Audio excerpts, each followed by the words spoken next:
L'OL a eu beau démentir, il est tout proche de se faire shipper un titulaire indiscutable par Newcastle. On vous explique tout ça dans un instant. Bonjour à toutes et à tous et bienvenue dans ce nouveau JT Foot Mercato. Le dossier Bruno Guimaraes est plus chaud que jamais. Les discussions entre Newcastle et Lyon seraient à deux doigts d'être bouclées. Ce matin, The Times expliquait que les Magpies étaient confiants sur ce dossier malgré le communiqué de l'OL qui ne servait selon eux qu'à faire grimper les enchères. Eh bien, le journal L'Équipe annonce maintenant que le tarif a effectivement évolué. On serait passé de 40 à 42 millions d'euros fixes, avec des bonus allant jusqu'à 10 millions d'euros. Un accord serait sur le point d'être trouvé à ce sujet, ce qui permettrait à Lyon de faire une belle plus-value, puisqu'il y a 2 ans, il avait été acheté pour une vingtaine de millions d'euros environ. La Joya fait de plus en plus parler à propos de son avenir, et si on en croise la presse italienne, c'est loin d'être fini, car Manchester City vient d'entrer dans la danse avec une offre impossible à refuser. L'Argentin a reçu plusieurs propositions de contrat, d'abord celle de la Juventus, pour une prolongation jusqu'en 2026 avec un salaire annuel de 8 millions d'euros, assorti de 2 millions de bonus. La vieille dame a également dû faire une deuxième offre légèrement différente avec notamment un bail plus court. L'Inter de son côté est très chaud pour faire venir Dybala et aurait proposé 7,5 millions d'euros par an, assorti de divers bonus et un contrat jusqu'en 2027. Sauf que comme je vous l'expliquais tout à l'heure, Manchester City est également entré dans cette bataille et les Sky Blues vont frapper fort avec une offre à hauteur de 10 millions d'euros par an et un contrat jusqu'en 2027 encore. Voilà des chiffres que la concurrence aura du mal à égaler. D'ailleurs, est-ce que vous pensez que l'Argentin doit aller à City? Est-ce la bonne destination pour lui? C'est la question du jour. Comme d'habitude, vous nous donnez votre avis dans les commentaires et on en reparlera demain. Hier, on vous demandait quelle devait être la priorité de Newcastle en cette fin de mercato. Et pour vous, ce qui est le plus important, c'est la défense. C'est dans ce secteur que les Magpies doivent se renforcer.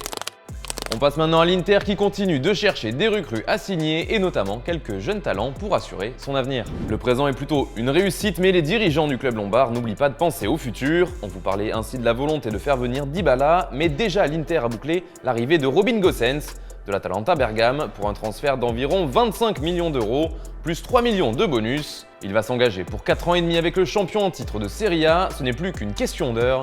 Autre dossier brûlant, c'est Felipe Caicedo du Genoa. Il doit arriver en prêt et l'officialisation pourrait arriver très prochainement. Les Nerazzurri suivent aussi de près Milinkovic-Savic qui pourrait quitter la Lazio, même si pour l'instant c'est Manchester United qui tiendrait la corde. Le club lombard semble toujours être chaud dans le dossier Gianluca Scamacca de Sassuolo, mais pour lui ce sera plutôt pour cet été avec la concurrence de la Juventus, qui aime également beaucoup le profil de l'attaquant italien. D'ailleurs, les interistes pistent un second joueur de Sassuolo, c'est Davide Fratesi. Le jeune milieu de terrain fait rêver les dirigeants du champion d'Italie, mais il faudra sortir le chéquier pour le faire venir. Sassuolo en demanderait au moins 30 millions d'euros en échange. Enfin, dernier nom, celui de Danijel Petkovic qui attire lui aussi le regard du board interiste. L'Inter est venu au renseignement à propos du gardien d'Angers, alors qu'il sera en fin de contrat cet été. Et puis le Real Madrid aime toujours autant les jeunes Français. Cela fait quelque temps qu'un intérêt de la Casablanca a filtré dans la presse à propos d'Aurélien Tchouaméni, mais cette fois, une étape de plus a été franchie selon Marca. Rouni Calafat, un membre important de la cellule de recrutement du club, se trouve à Monaco pour négocier avec l'entourage du joueur. Le but est simple, griller la concurrence qui sera forte sur ce dossier. Chelsea, Manchester United ou la Juve le suivent également de très près. On vous en parlait ce matin dans la revue de presse, mais le Barça veut un dénouement au plus vite pour Ousmane Dembélé. Une nouvelle réunion est prévue aujourd'hui entre Laporta et l'agent du joueur Moussa Sissoko d'après nos informations.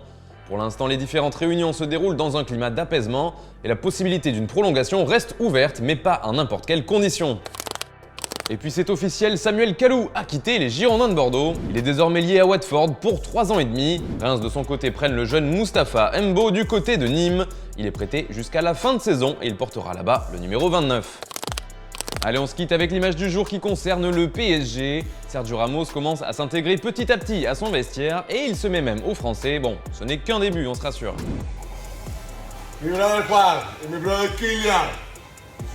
Ça va? Ça va très bien. Et Alex? Voilà, c'est tout pour aujourd'hui. Merci de nous avoir suivis. On se retrouve dès demain pour un nouveau JT. Quant à moi, je vous souhaite une excellente soirée.